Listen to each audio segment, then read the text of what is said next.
Hello everyone, this is Warhawk Beyond 2040 and welcome to another edition of the Daredevil Born Again Season 1 review series. And today I am going to be talking about Episode 2, Optics, which I have just finished watching. And this episode was absolutely brilliant and a great continuation and follow-up to the Season 1 premiere. And this episode, although it didn't feature Matt Murdock in the suit, it was a great episode, lots of great storytelling, lots of great dialogue. And this episode, in a way, to me, felt like the MCU's answer to Law and Order. Matt Murdock is the defense lawyer, once again trying to prove someone's innocence for a crime that they didn't commit.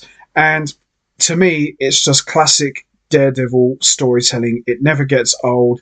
It's always great to see that sort of storytelling, and we got that once again in this episode. And this episode more or less hints at another vigilante prowling around the city, and we've got some cool little mentions of Spider-Man and the Punisher, so those little clues are in there. Now, I'm not entirely sure whether or not we are actually going to be seeing Spider-Man in the show. Queens has been mentioned. Spider-Man's costume has been mentioned. So maybe it's just coincidence. Maybe we may see Spider-Man make a guest appearance in an episode or a cameo. Who knows, really? But this episode was excellent and I really enjoyed it a lot. And even though Matt Murdock has hung up his billy club and has pretty much retired from being Daredevil, the temptation, the vengeance is still there, and we got to see that triggered once again.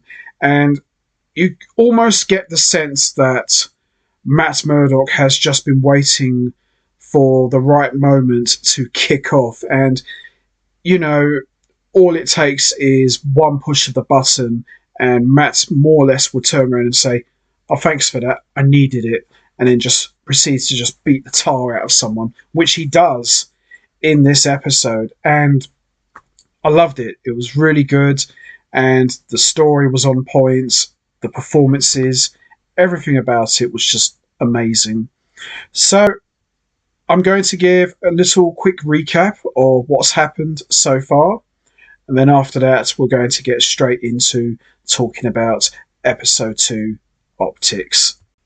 So, as we saw previously in the Season 1 premiere, Episode 1, we saw the return of Point Dexter, who assassinated Foggy Nelson, which spurred Matt Murdock to become Daredevil once again.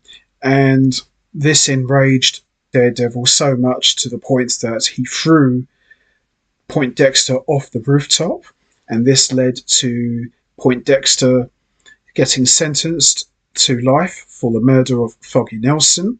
And we also saw the return of Wilson Fisk, who is running the campaign to become mayor of the city, which he manages to successfully secure the victory and becoming mayor, much to the shock of everyone.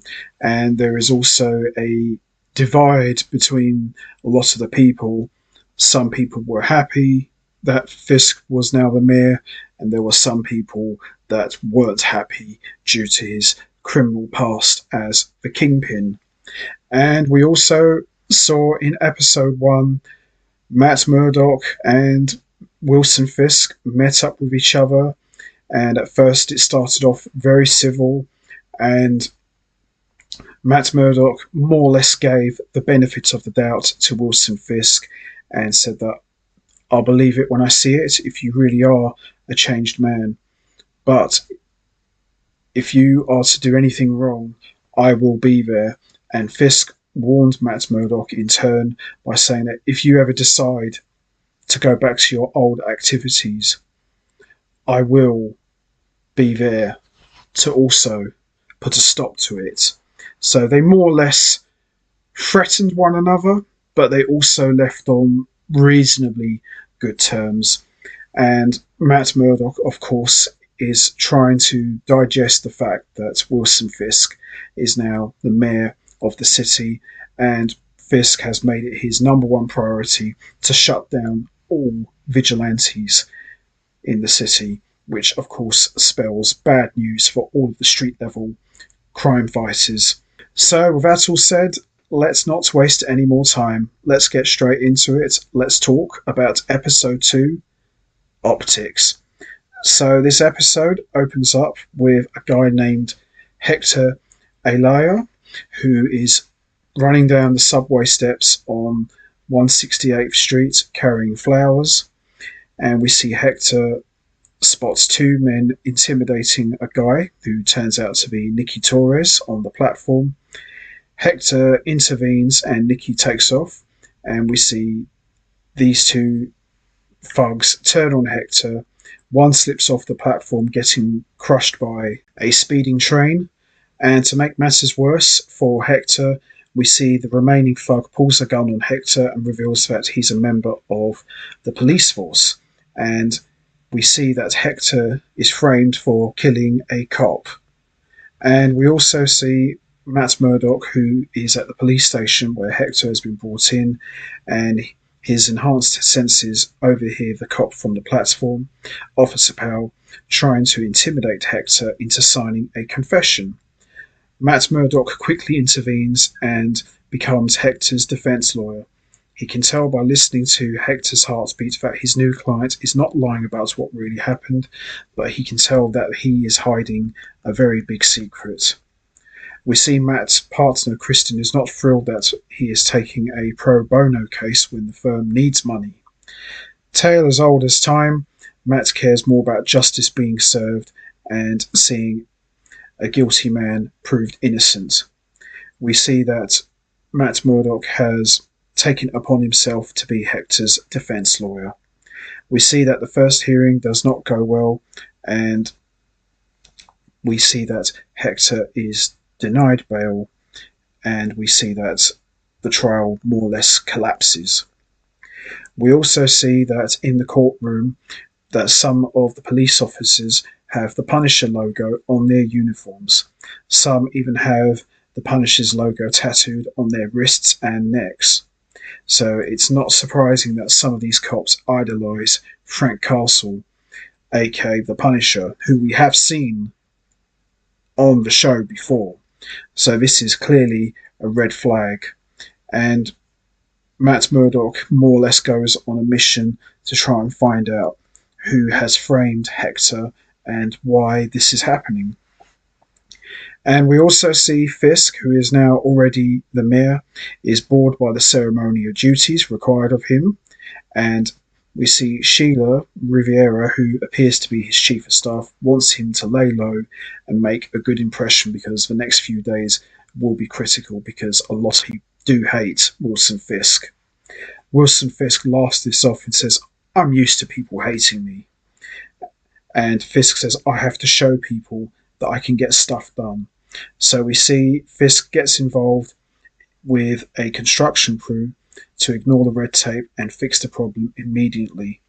We see it's a symbolic gesture in his mind that he can be the unconventional leader that the people will eventually grow to respect.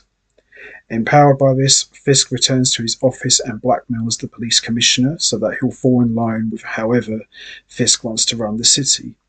He's able to do this thanks to a tip from a young reporter who is in fact his deceased adversary, Ben Rich's niece.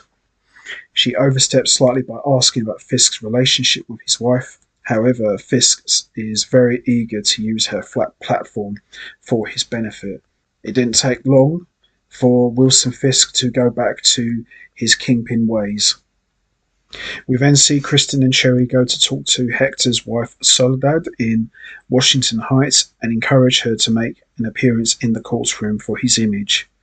Cherry asks if he can grab a nice suit from Hector's bedroom and finds another suit entirely.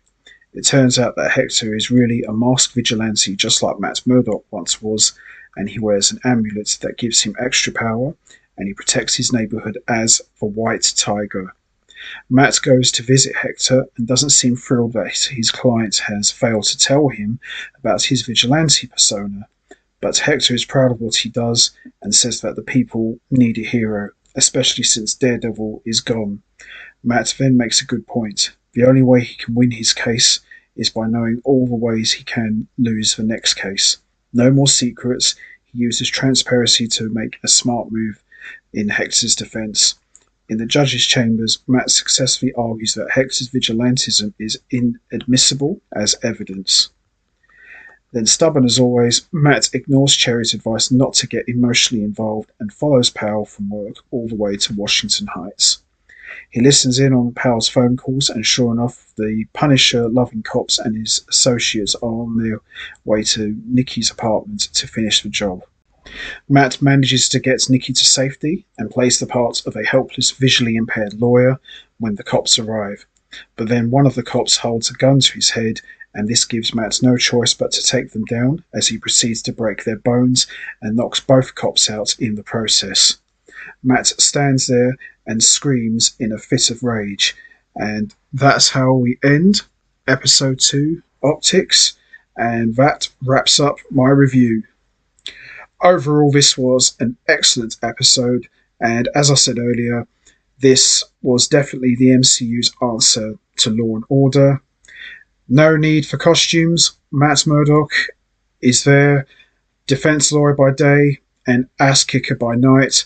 This was excellent, and it didn't take long for Wilson Fisk to revert back to his old ways with good old-fashioned blackmail. And, you know, this was really good. This was an excellent episode, and I loved it. I absolutely loved it. This show has already got off to a very strong start. I wouldn't have had it any other way, and I loved it. I really did. It was a really good episode. And you could also see this sense of relief when Matt Murdock beat the crap out of both of those cops. It was like he had this massive weight lifted off his shoulders and almost like a sense of relief on his face as his way of saying, damn, that felt so good to break someone in half. So it's going to be very interesting going forward whether or not this fit of violent action will spur him on to become Daredevil once again. And what are the cops' connection to the Punisher? Why are they doing what they're doing? I have no doubt we're going to find out the truth at some point, sooner rather than later. So that's going to be it from me. I'm going to wrap this up now. What did you guys think of episode 2 Optics? Did you enjoy it? What was your thoughts on this whole episode showcasing Matt Murdock as a defense lawyer? Did you enjoy that? Would you like to see more episodes like this? And also, what about Wilson Fisk as the mayor? How long do you see him lasting in office? And also, has he really changed? And why were the cops showing a Punisher tattoo on their wrist? What's their connection to Frank Castle? And is it possible that we may see the Punisher make an appearance? You know what to do, guys. Hit the like button, hit the subscribe button, leave your thoughts and comments down below, and I will see all of you next time for another edition of the Daredevil Born Again Season 1 review series, where I am going to be talking about episode 3, which I'm very much looking forward to seeing, especially with the way this episode played out. It's going to be really interesting to see how this is all going to play out, and I can't wait. So until next time, take care everybody and stay safe, and once again as always, much appreciated. Thanks for listening.